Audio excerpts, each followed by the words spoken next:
Eh,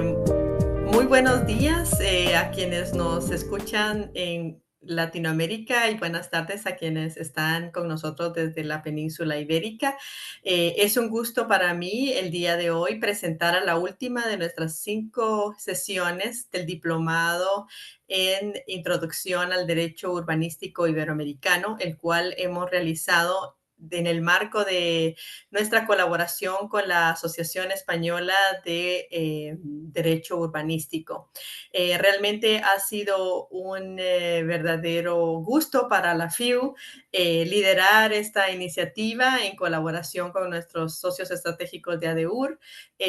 Sabemos que es una iniciativa muy importante y relevante para la práctica urbanística transdisciplinaria en Latinoamérica y en Iberoamérica, en la península ibérica.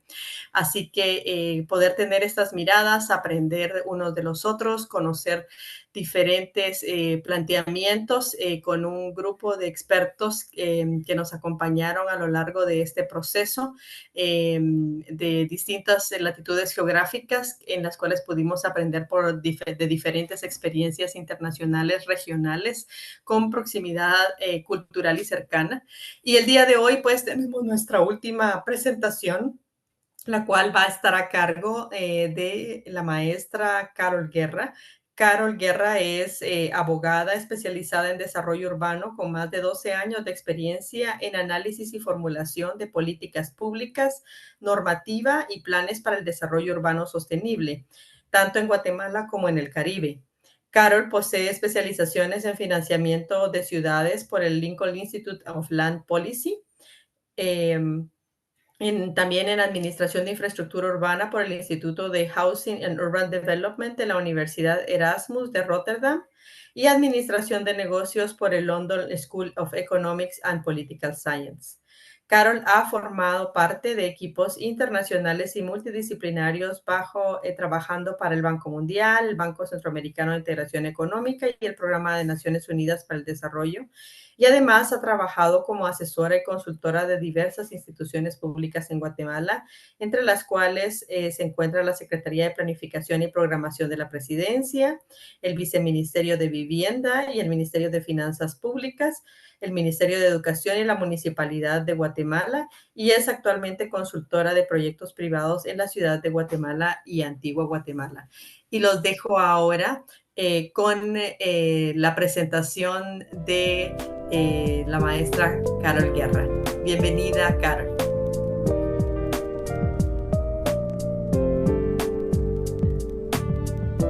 Buenos días a todas las personas que asisten a esta charla y buenas tardes también a quienes están en países de Sudamérica o de España, posiblemente uniéndose también.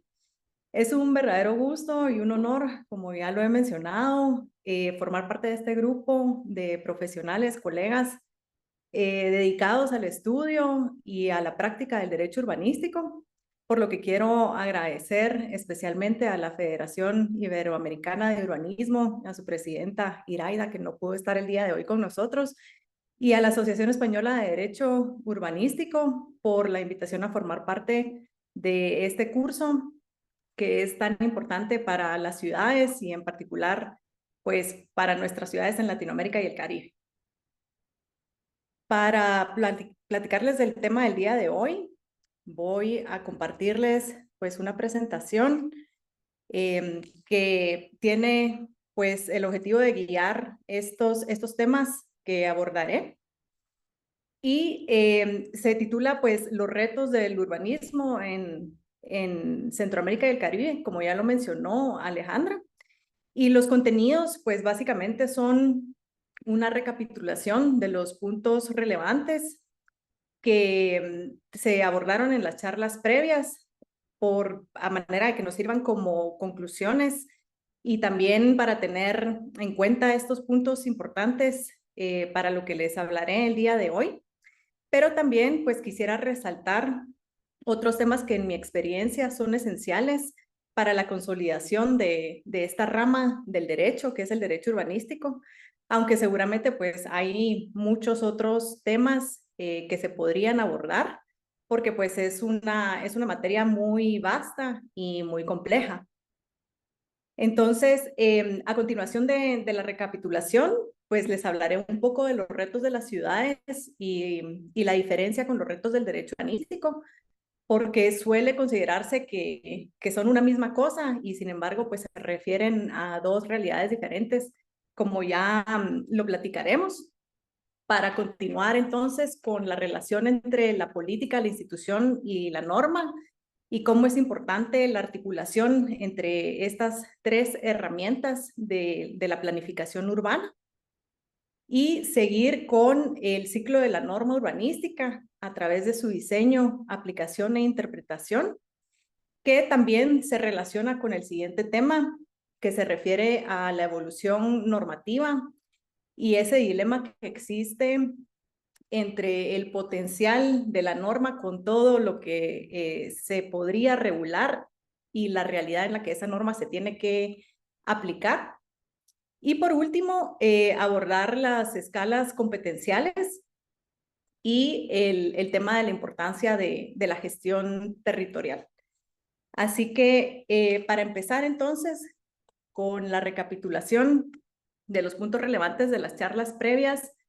del curso, empezaré por las ideas compartidas por el maestro Antonio Azuela sobre las expectativas del derecho urbanístico y esa idea que se tiene colectivamente del derecho urbanístico como este orden que está llamado y tiene la función a garantizar ciertos resultados para el desarrollo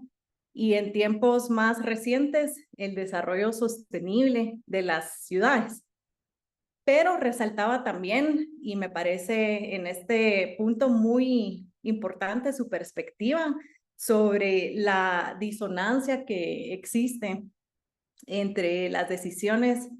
que se toman desde la autoridad o el poder público con el contenido de la norma y que lleva a que se genere desconfianza hasta cierto punto de esa normativa del derecho urbano,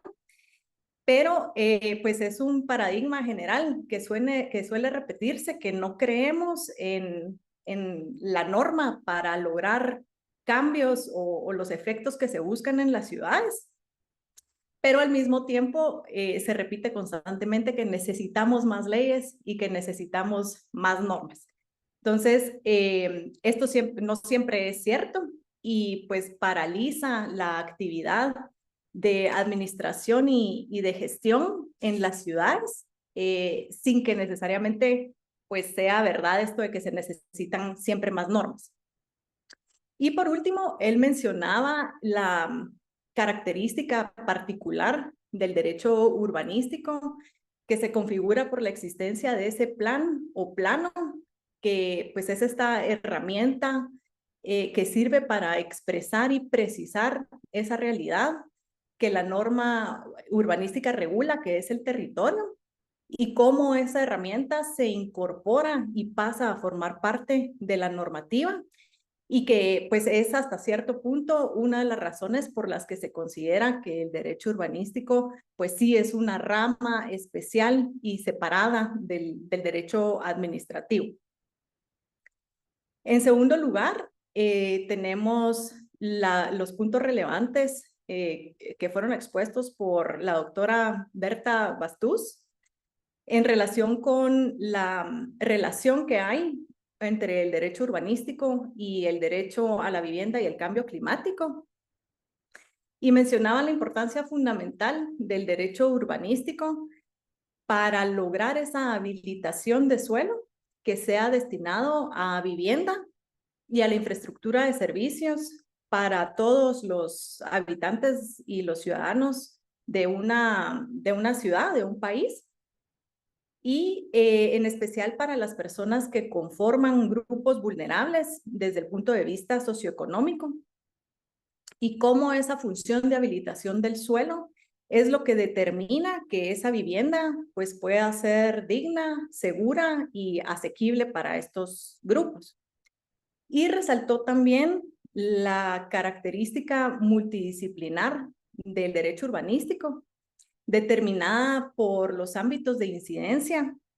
dentro de los cuales mencionó el ámbito económico-social, relativo a temas como el crecimiento poblacional y la inclusión social. Luego, el ámbito urbanístico en relación con los temas de habilitación del suelo, pero también en relación con la conservación y mejora del medio ambiente y la gestión del riesgo. Tema este último que tiene una importancia crucial para los países en desarrollo y también para los países que se denominan SIDS por sus siglas en inglés, que corresponde con Small Island Developing States y que son todos los estados de la región del Caribe, para los cuales la planificación territorial es un asunto de vida o muerte. Es crucial para salvar la vida de sus ciudadanos y sus residentes en caso de desastres naturales por el nivel de exposición y amenaza que tienen estos países ante los efectos del cambio climático, pero también dadas sus condiciones topográficas que dificultan muchísimo la habilitación de suelo libre de riesgo y la ubicación de la infraestructura vital de servicios en caso de desastres.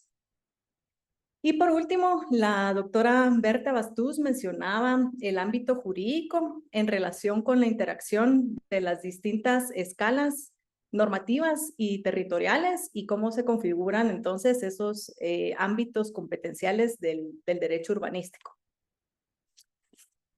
En tercer lugar, la charla impartida por el maestro Jaime Erazo,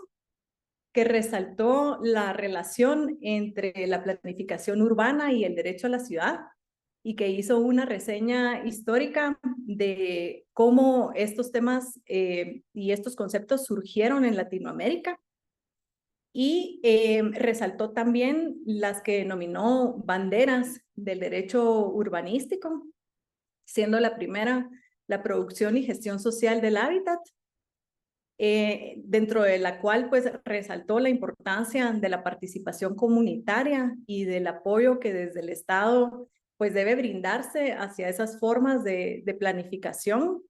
que surgen de una forma más orgánica alrededor de la organización de los grupos de personas que habitan un territorio determinado y que se encuentran de alguna forma fuera del esquema de producción industrializado de la ciudad por parte del desarrollador inmobiliario. La segunda bandera que mencionaba en esta charla es la producción de los espacios públicos ciudadanos y la importancia de estos dentro de las dinámicas sociales para generar mayor inclusión y para mejorar la calidad de vida de las personas. Y la tercera bandera fue la disputa del vacío urbano en relación con el concepto de la función social de la propiedad y la necesidad de hacer un uso más eficiente del suelo dentro de las ciudades. En cuarto lugar, la charla de la maestra Gemma Busquets, en la cual ella pues mencionaba algunos de los principales problemas de las ciudades en la actualidad, entre ellos la carencia y el elevado valor de la vivienda, que también se relaciona con el fenómeno creciente de la inmigración, que va en constante aumento. También hablaba del concepto de ciudad dispersa y de su contraposición al concepto de la ciudad compacta y cómo si se sigue ese modelo de crecimiento urbano disperso, pues se consume el suelo de una manera pues acelerada y que pues a través de un modelo más sostenible como es el de la ciudad compacta, pues se pueden evitar estos efectos de la dispersión de la mancha urbana. Mencionaba el concepto de la ciudad de los 15 minutos como esa ciudad en la que los ciudadanos tienen acceso a los servicios y los bienes que necesitan sin necesidad de depender de un vehículo emisor de dióxido de carbono. Y es una ciudad de usos mixtos, Entonces, esto pues aunado a la distinción entre las ciudades monofuncionales y la ciudad multifuncional, y cómo hay una consigna desde el desarrollo urbano actualmente en el contexto de la sostenibilidad para superar ese modelo de producción de ciudades que tienen usos de suelo monofuncionales y por el contrario, pues moverse hacia esa ciudad con usos de suelo mixto, que es una ciudad multifuncional. Bien, para entrar entonces en los temas de esta charla, empezando por la distinción entre los retos de las ciudades y los retos del derecho urbanístico, que me parece importante hacer porque, como ya mencioné, no se refieren a lo mismo y porque comúnmente se invisibiliza al derecho urbanístico como un objeto de estudio en sí mismo y se suele hablar únicamente de los retos de la ciudad, identificando estos como únicos retos del derecho urbano. Sin embargo, la ciudad y el derecho urbano son dos realidades diferentes, porque mientras que la ciudad es este organismo vivo que está en constante movimiento y en permanente transformación y que funciona como un gran ecosistema con diversidad y multiplicidad de componentes que particularmente en el contexto de la sostenibilidad se identifican en tres grupos como los componentes económicos, los ecológicos y los sociales, y cómo estos componentes mantienen un diálogo constante del cual se derivan las dinámicas de producción en la ciudad y la interacción entre las personas y entre estas y el entorno urbano y el medio ambiente. El derecho urbanístico, por el contrario, es un objeto que por su propia naturaleza no tiene una realidad física o material y que por las mismas características del derecho existe como una idea o un conjunto de ideas que tienen como función establecer un orden social y por esto mismo sus características responden más a una idea y a una condición de estabilidad y permanencia en el tiempo. Y de aquí surge esa dicotomía del derecho urbanístico como ese conjunto de normas que deben dotar de orden y estabilidad a las relaciones entre los diferentes agentes o los diferentes actores que existen en la ciudad, en ese contexto dinámico y muy cambiante de su transformación, es decir, de la transformación de las ciudades, siendo pues este un elemento que al mismo tiempo se contrapone a esa idea de orden, estabilidad y permanencia, que es un poco más estática. Y por esto pues se configura una de las características especiales del derecho urbanístico, que es que debe ser pues muy flexible. Es decir, que tiene que tener esa capacidad de adaptarse en forma dinámica a esas relaciones en constante cambio y movimiento y que producen día a día la ciudad. Entonces vemos cómo son dos cosas completamente diferentes y por lo tanto tienen también retos pues muy diferentes. Y teniendo presente esta distinción, vemos entonces en la pantalla los que muestro como ejemplos concretos de cómo se puede ver esta diferencia. El primer reto que está listado en el caso de las ciudades es el de la informalidad urbana y que se refiere a ese fenómeno de producción de la ciudad al margen de lo que permite el plan o la norma en caso de que estos existan. Y esto conlleva una inobservancia de los estándares en relación con la tenencia y la propiedad de la tierra. Y también pues otros temas que son de mucha importancia como el cumplimiento de pues códigos de construcción en relación con la seguridad de las edificaciones y con la resiliencia de la vivienda. La dotación de infraestructura y servicios que muchas veces pues no está presente en este tipo de desarrollos informales. y el acceso a otras infraestructuras también cruciales como la de movilidad o los equipamientos de servicios y los espacios públicos o áreas verdes, etcétera. Y por otro lado, en el caso del derecho urbanístico, pues vemos que un primer reto a mencionar es su reconocimiento. Y con esto, pues me refiero a el hecho de que para el caso de Centroamérica y el Caribe, esta rama del derecho aún no está desarrollada como una disciplina jurídica propia. Y la mayoría de las relaciones o los sucesos o los hechos relativos a la transformación del suelo y a la actividad de urbanización se rigen por normas del derecho civil y del derecho administrativo, y pues en estos ordenamientos jurídicos de estos países no se encuentra pues una definición necesariamente de las actividades relativas al proceso de urbanización y de transformación de la ciudad. Y tampoco se encuentra un cuerpo consolidado de leyes o de reglamentos o el conjunto de diferentes normas que de manera uniforme y consistente utilicen un lenguaje específico para abordar el fenómeno de transformación del suelo y la actividad de urbanización. Si nos vamos, por ejemplo, al caso colombiano, hay un reconocimiento de esta disciplina, sobre todo a partir de la Constitución de 1989 y la Ley 387 de 1997. En Brasil se consolida sobre todo a partir de la emisión del Estatuto de la Ciudad en 2001. En el caso de Ecuador, la Constitución del 2008 sienta las bases para la Ley Orgánica de Ordenamiento Territorial, Uso y Gestión del Suelo, publicada en el 2016.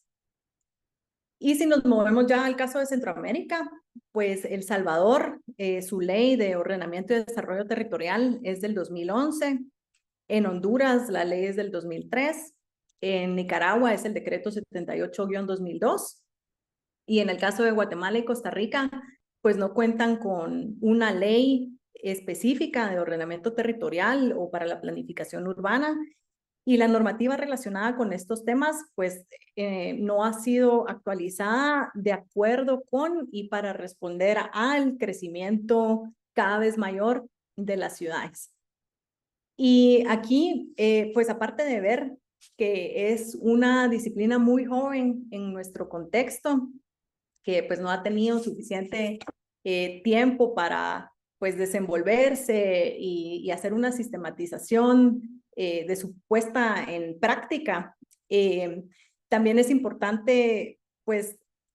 tener en cuenta que la emisión de una ley de ordenamiento territorial o de planificación urbana por sí misma no es suficiente para hablar de la configuración de una rama del derecho o de su reconocimiento.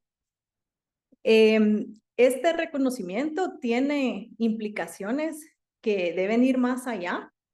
hacia todos los niveles de un ordenamiento jurídico, desde la Constitución y pasando pues por la emisión de una o más leyes y decretos que definan y regulen los diferentes componentes del territorio, y aquellas que aborden en específico la planificación urbana en un contexto más local o municipal, llegando hasta las regulaciones que se emiten desde esas autoridades municipales.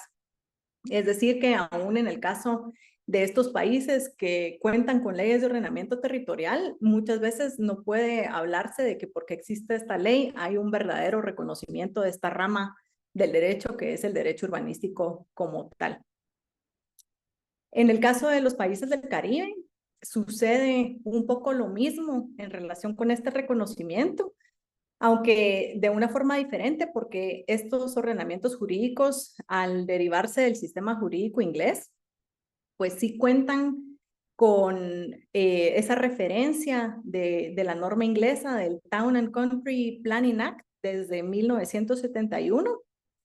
Y por lo general, entonces, pues también estos estados tienen alguna ley similar que se refiere a la planificación de las ciudades o pues de las áreas urbanas realmente, dicho más propiamente, pero carecen de las actualizaciones que son necesarias a esas leyes. Son leyes antiguas y pues que esto es en lo que consiste sobre todo los retos de esos centros urbanos en esos países para poder pues gestionar su crecimiento. Por el tiempo de la charla, pues no voy a abordar cada uno de los retos de las ciudades, porque pues además también no solo no son objeto de la charla, sino que ya están pues bastante discutidos, sino que voy a seguir entonces con los retos del derecho urbanístico. El segundo reto que menciono es el de la información territorial. Y esto es pues un elemento fundamental porque no se puede regular bien lo que no se conoce.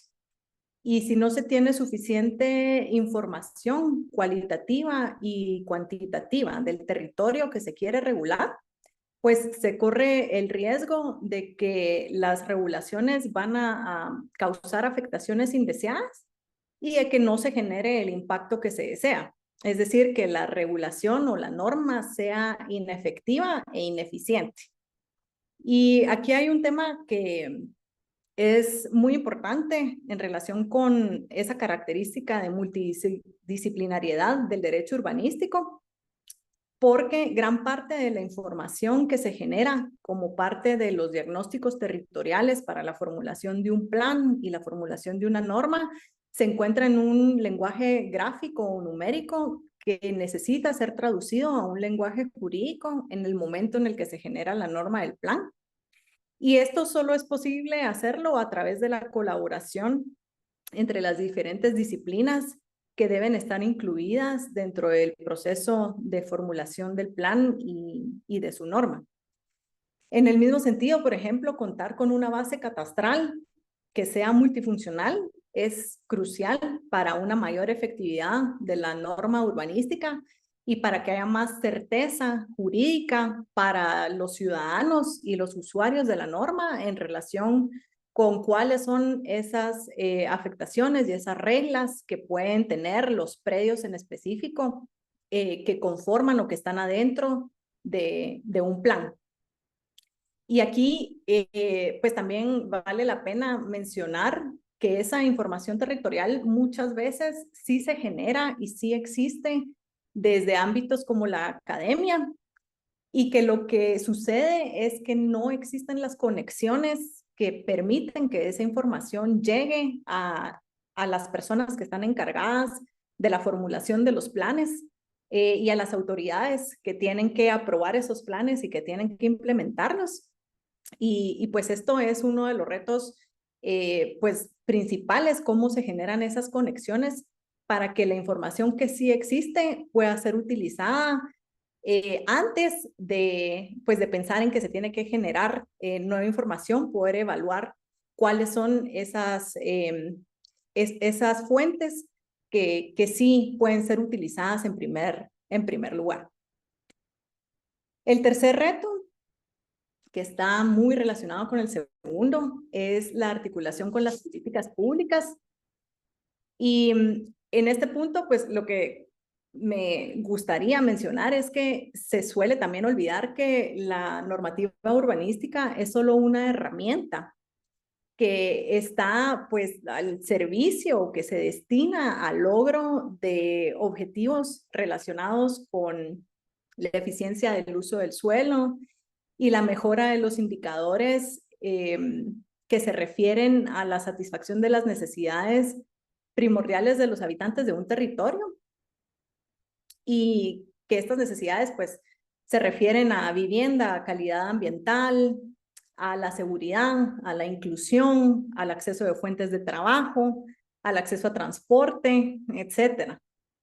Y es aquí donde la política pública es ese instrumento que establece esos objetivos de corto, mediano y largo plazo para mejorar esos indicadores Y la norma debe ser entonces debe estar entonces diseñada y se debe evaluar y modificar según sea necesario a lo largo de la implementación del plan y de la política pública pues para el logro de esos objetivos. Es decir, que a través de la articulación entre las políticas públicas y la norma urbanística, se responde a esas preguntas del por qué y para qué de esta normativa. En la misma línea de lo que decía el maestro Azuela en relación con exaltar a la normativa urbanística en sí misma como la solución a los problemas de las ciudades.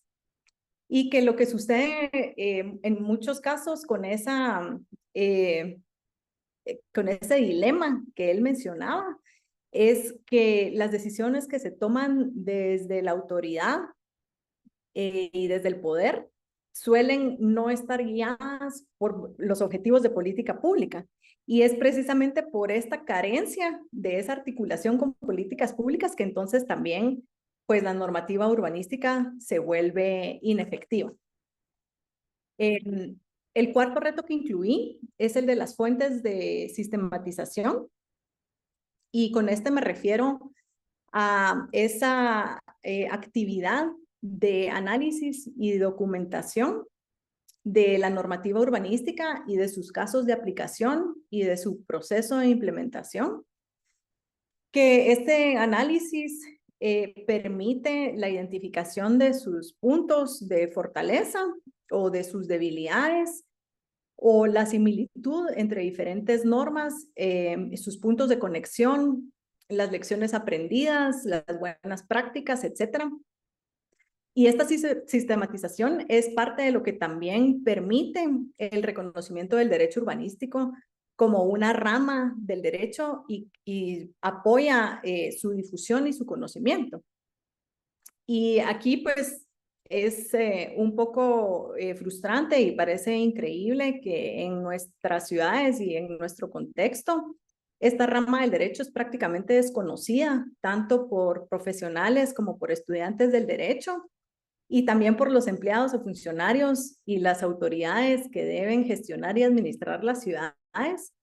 Y ya no digamos por los ciudadanos, que son los que día a día viven con los efectos de la falta de planificación y de la falta de normativa urbanística o de pues un plan y una normativa deficientes. Y es increíble cómo este hecho del conocimiento del derecho urbanístico, de la planificación urbana, como herramientas, pues cambia completamente la visión de los ciudadanos, porque pues les hace ver que lo que se sufre día a día en las ciudades como impactos negativos del proceso de urbanización no tiene necesariamente que ser así. Si se cuenta pues con una adecuada planificación urbana y si se generan esas herramientas para la administración y gestión de la ciudad. Y este conocimiento pues los ayuda también a convertirse en agentes de cambio y de incidencia para la transformación de las ciudades. Esta sistematización es importante también decir que debería producirse en el contexto en el que se aplica el plan y la norma, porque pues aunque sí en derecho comparado se puede encontrar, digamos, pues esta sistematización y se puede conocer cómo funcionan las normas o funcionan los planes en otras ciudades, no es lo mismo el análisis de la norma y de su efectividad o de su eficacia en el contexto español que en el contexto latinoamericano o incluso en el contexto centroamericano y en el Caribe.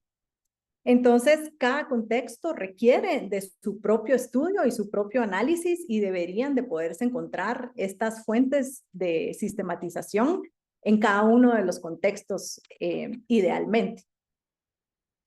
Luego, para hablar de los siguientes dos retos, que son el ciclo de la norma y la gestión, voy a pasar a las siguientes diapositivas porque pues se relacionan con los siguientes temas. Y aquí, pues el ciclo de la norma lo relaciono con esa relación, valga la redundancia, que debe existir entre la política, la institución y la norma durante el proceso de diseño, aplicación e interpretación de la norma urbanística. Y estas tres actividades de diseño, aplicación e interpretación deben estar alineadas para permitir la evolución del derecho urbanístico desde una normativa básica que establezca un punto de partida o, valga la redundancia, la base de la regulación para la transformación del suelo, y que es lo que se tiene muchas veces en los países de Centroamérica y del Caribe, hasta llegar a normativas más complejas y especializadas, como las que se observan en ciertos países de Sudamérica y, por supuesto, en España. Entonces, este proceso, el ciclo de la norma, del diseño, aplicación e interpretación, se lleva a cabo por diferentes actores. Normalmente el legislador la diseña o la formula, la autoridad administrativa la aplica y el juez la interpreta. Aunque para el caso del derecho urbanístico, a veces este no es el caso y las tres actividades se encuentran unificadas en una sola autoridad, por ejemplo, en el caso de los consejos municipales. Entonces, el reconocimiento y la inclusión de normas que configuran el derecho urbanístico en los diferentes niveles del sistema jurídico permite que exista una mejor alineación entre esas actividades de diseño, aplicación e interpretación, y que el sistema, que el derecho urbanístico funcione realmente como un sistema integrado, coherente, claro. Y pues para esto es que muestro la imagen de la pirámide de, que de acuerdo con esta teoría del sistema jurídico, una norma en particular, pues tiene justificación si, si la facultad de su creación pues está regulada en esa norma de superior jerarquía que es la Constitución, pero pues también encuentra su razón de existencia o se deriva de esas normas y principios constitucionales que pues configuran esa norma fundamental y de mayor jerarquía dentro del sistema jurídico. Y de esta forma, digamos, se generan como una cascada hacia abajo, pues aquí es como una pirámide, según la teoría de él, esos eslabones que van uniendo las diferentes jerarquías de normas. Y esto es importante porque de aquí es de donde se derivan los que se suelen denominar los vacíos normativos. Y esos vacíos normativos se configuran cuando uno de esos eslabones no existe. Y esta situación entonces pues dificulta encontrar una solución legal a un problema específico. Y pues sin entrar en más detalle en relación con estos temas teóricos del sistema jurídico y de la jerarquía de normas, quería mencionarlos porque es una constante en el derecho urbanístico en nuestro contexto, el encontrarse con estos vacíos normativos y que paralizan la actividad administrativa en relación con el desarrollo y la transformación de las ciudades. Y estos son los casos en los que la autoridad administrativa debe prestar especial atención a la gestión, porque pues posiblemente exista una política pública y existe la institución que está encargada de la implementación de esa política pública, pero no se tenga una norma específica, por lo que en esta actividad de hasta cierto punto de gestión legal, esta autoridad tiene que referirse a una norma más general y abstracta de un nivel superior para solucionar ese problema en concreto. Y en última instancia, incluso recurrir al fundamento constitucional, al fundamento de las normas constitucionales como un fundamento legal más próximo,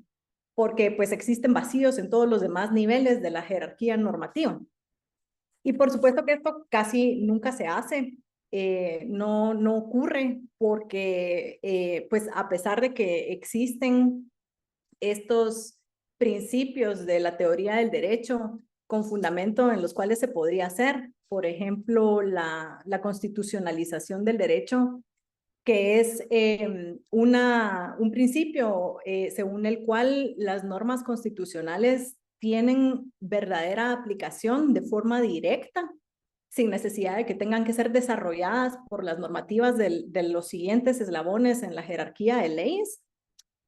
pues no se hace, porque lo que nos muestra esto es que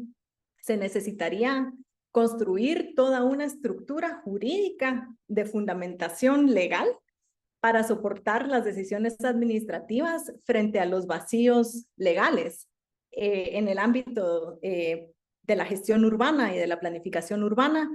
Y esos vacíos legales, pues tristemente muchas veces llegan hasta las mismas constituciones, en las que no se incluyen los temas relacionados, por ejemplo, con la función social de la propiedad privada, o con pues las diferentes herramientas que sirven a la gestión de las ciudades.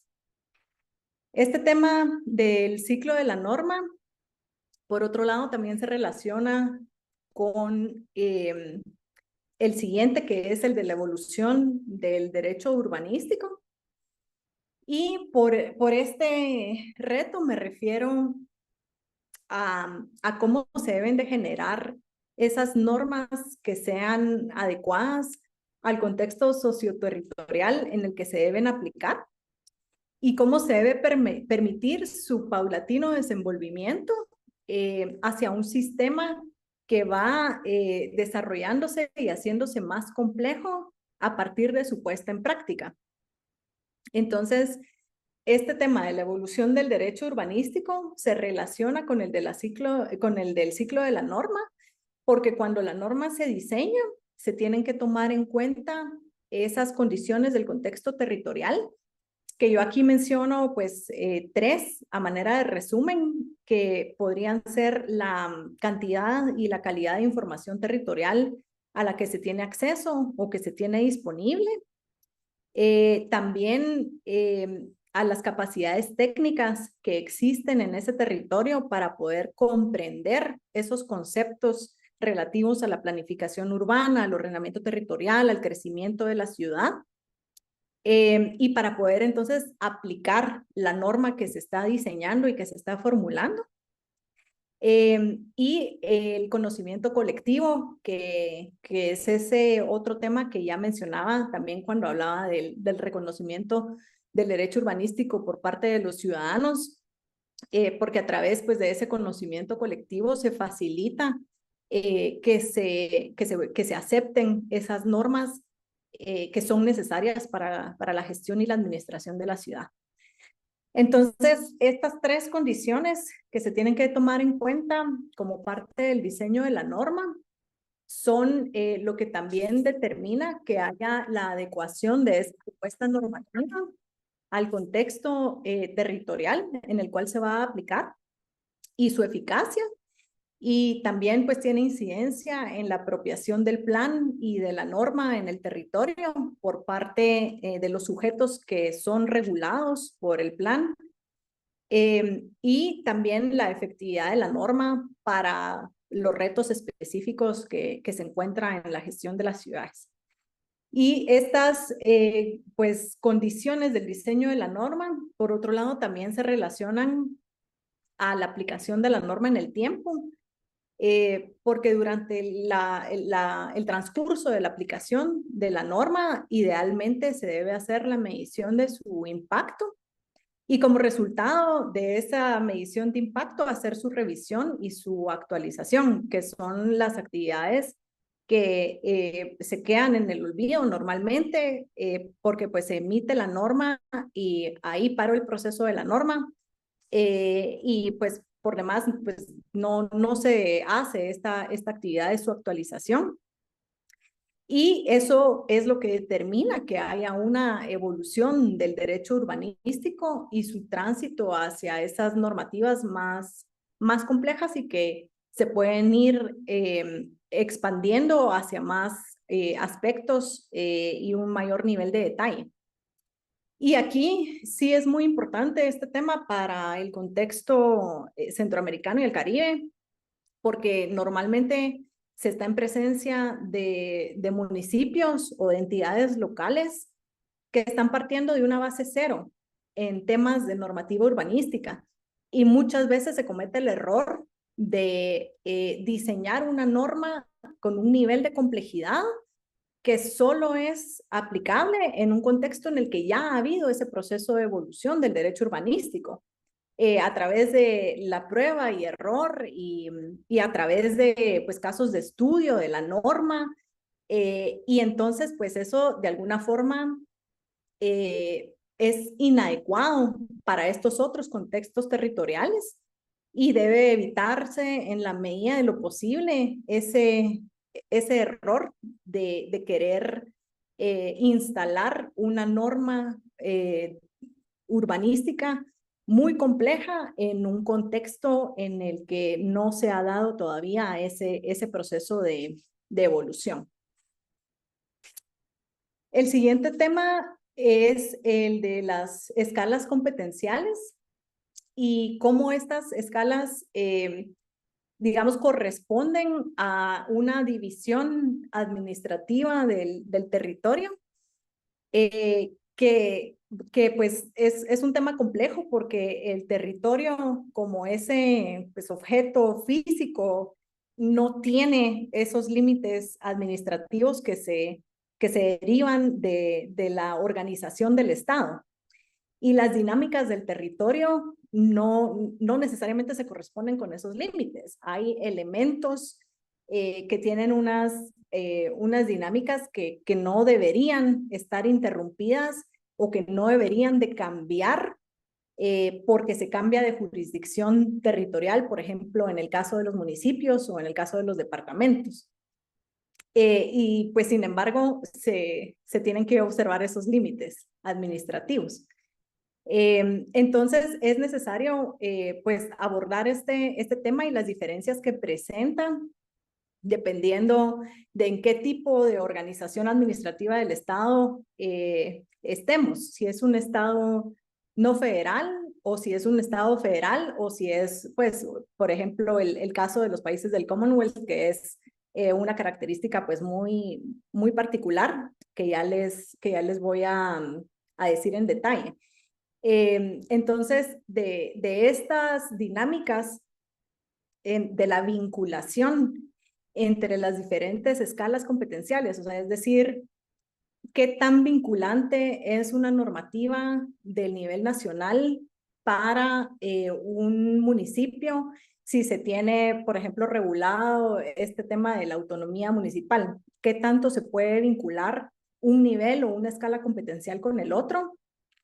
Este es un tema de constante discusión y estudio y que es objeto incluso de sentencias de las Cortes Constitucionales que tienen que resolver estos conflictos competenciales por esta interacción entre las diferentes escalas normativas. Y de aquí, por ejemplo, se derivan pues figuras muy útiles como la que utiliza Colombia, que son esos determinantes de superior jerarquía, se llaman en esa legislación, y que se relacionan a temas que son más transversales, como por ejemplo la conservación del medio ambiente o el manejo y gestión de reservas ambientales o de otros elementos del territorio, como por ejemplo las cuencas hidrográficas o incluso podría llegarse a pensar como pues en el caso de España también que tiene una ley específica para las áreas costeras. Entonces, todas estas normativas se encontrarían en lo que en un estado pues no federal sería regulado por una ley nacional que se refiere a o que está destinada a regular la escala nacional del territorio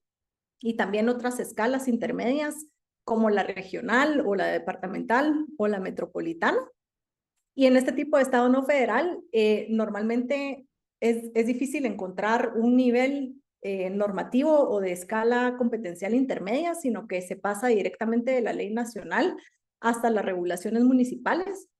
que ya regulan la escala territorial del municipio, pero también otras escalas menores, como las delegaciones o los distritos o los barrios o incluso desarrollos privados, pues que sí requieren de otros instrumentos como los planes parciales, por ejemplo, pero encuentran el fundamento de su operación en las regulaciones de la escala municipal. Y en el caso del Estado federado, rige el principio residual,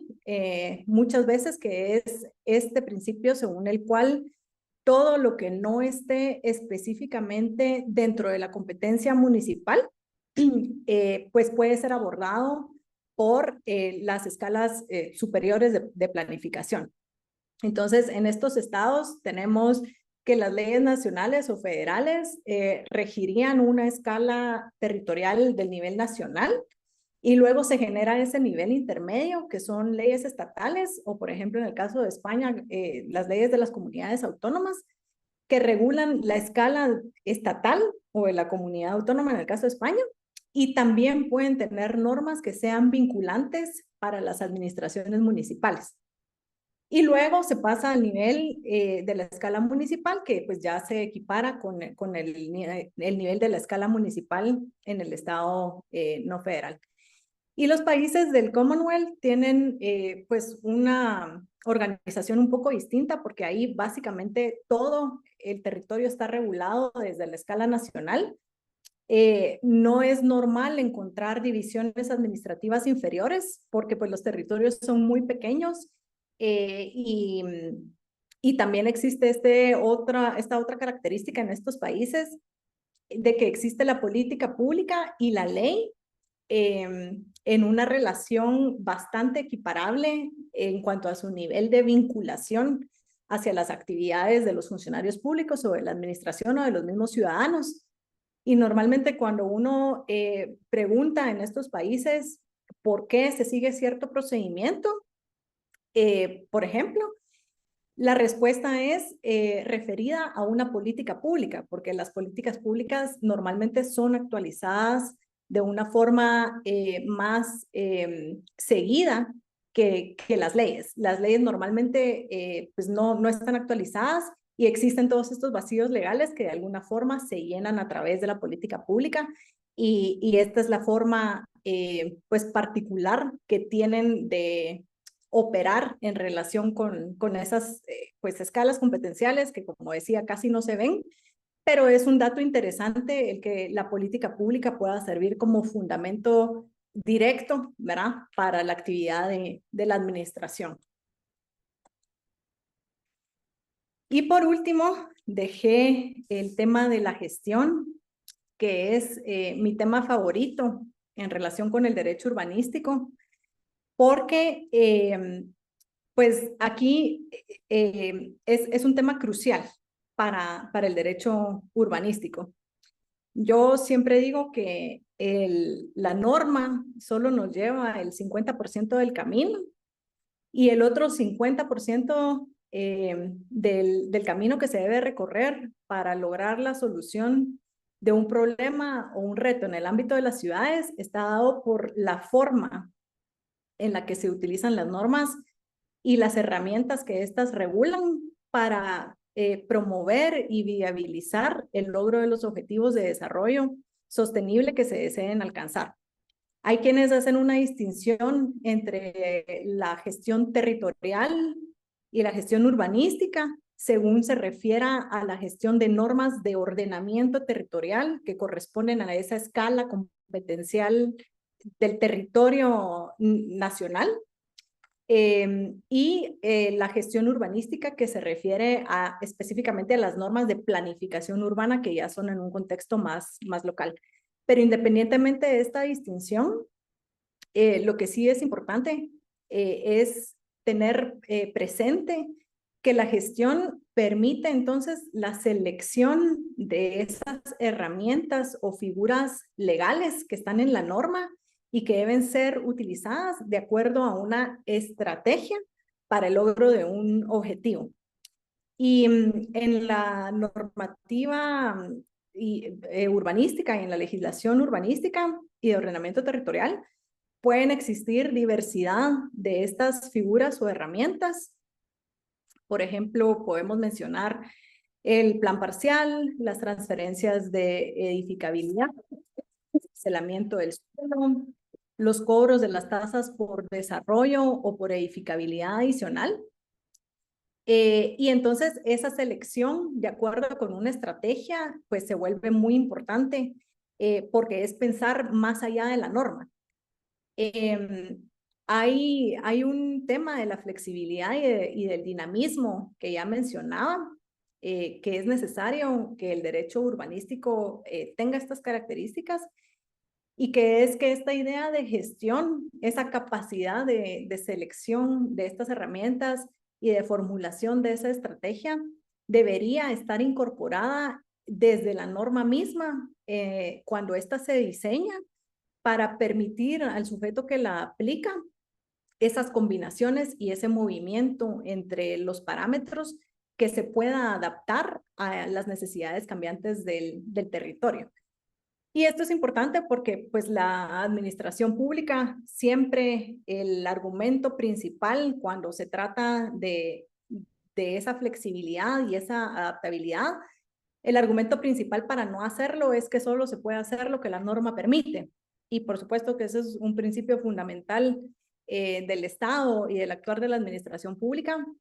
pero entonces es por eso que para la normativa urbanística en su proceso de diseño es tan importante que se pueda pensar en incluir esa idea de gestión y en las posibilidades que debe tener el funcionario público en el proceso de aplicación de la norma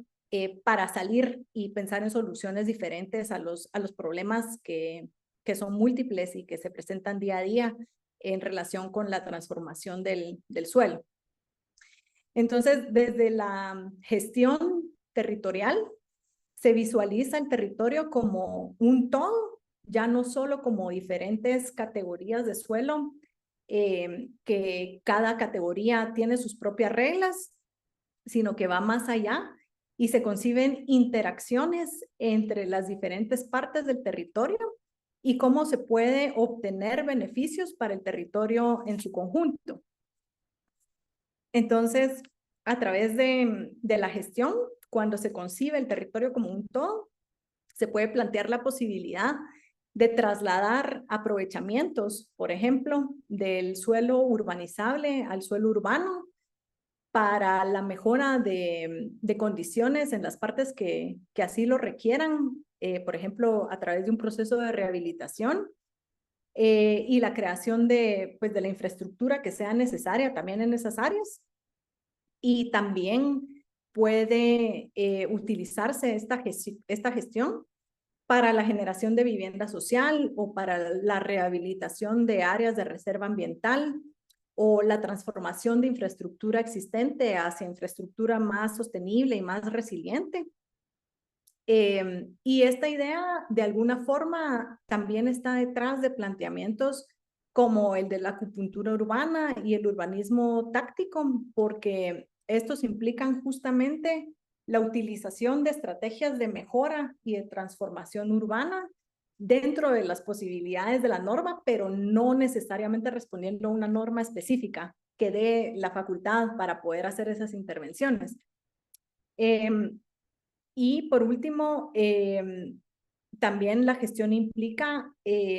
facilitar y viabilizar la interacción y el consenso entre los actores relevantes para el territorio. Por ejemplo, aquí pues resaltar el rol del sector privado y cómo es ese rol que está llamado a desempeñar para el desarrollo sostenible pues se soporta a través de esa gestión, ¿verdad? Que no es la aplicación de una norma en sí, sino es viabilizar esas relaciones y esos consensos entre el sector privado y el sector público para lograr los objetivos de desarrollo sostenible. Y pues toda esta actividad también se relaciona con los procesos administrativos. Y aquí es donde es importante considerar que independientemente de si se considera el derecho urbanístico como parte integrante del derecho administrativo o como una rama específica. Lo que sí no se puede negar es que el derecho urbanístico, para su efectividad y para su eficacia, necesita del derecho administrativo en relación con los procesos que se tienen que seguir para las obtenciones de los permisos, para la transformación del territorio. Y siendo un punto también muy importante desde esa gestión en relación con el sector privado, para lograr pues esa confianza en la norma urbanística, idealmente pues a través de la creación de procesos administrativos específicos referidos a esas actividades de transformación del territorio, que no se incluyan como parte necesariamente de un bolsón general de procedimientos administrativos relacionados con otros temas. Y a través de esta gestión es que se puede entonces ir fortaleciendo el conocimiento de la planificación urbana, y el derecho urbanístico y la confianza en el plan y en la norma. Esto es todo lo que yo tengo para compartirles en esta charla. Así que pues muchas gracias por la atención y de nuevo por el espacio y la oportunidad de estar en este curso. Bueno, agradeciendo muchísimo la intervención de Carol, en la cual hemos podido aprender, y gracias a su estructura de retroalimentación de todas las conferencias que hemos dado a lo largo del diplomado, su función integradora, pues creo que tenemos ahora un panorama general del contenido del diplomado, el cual todos los que han escuchado las 5 charlas, tal y como se anunció, se harán acreedores de una certificación por parte de la Federación Iberoamericana de Urbanistas. Las conferencias van a estar disponibles durante los próximos meses en la página web de la FIU, y lo único que se requiere ahora es que una vez que hayan concluido la visualización de todos los videos, puede ser de algunos, si alguna charla no pudo participar alguna persona y está interesada en certificarse, lo que tiene que hacer es regresar a la charla que no haya escuchado y posteriormente ingresar su información tal y como lo pide nuestra página web en la opción de certificarte, y cuando haga clic en la opción certificarte podrá acceder a una pequeña prueba de conocimientos que identifica con distintas preguntas los temas más importantes abordados a lo largo del diplomado. Se requiere una puntuación mínima para poderse hacer acreedora a la acreditación, pero es posible volver a tomar la evaluación cuantas veces sea necesario para lograr el aprendizaje. Una vez que se obtenga la nota mínima, se puede pagar el certificado y obtenerlo para adherirlo a las competencias que desean certificar dentro de sus hojas de vida, los urbanistas que así lo deseen. Para nosotros ha sido un gusto como FIU contribuir de esta manera a la formación en el trabajo de tantos profesionales de la región que están en busca de certificar sus competencias y de desarrollar las mismas para el mejor desempeño de sus labores profesionales. Muchas gracias y hasta pronto.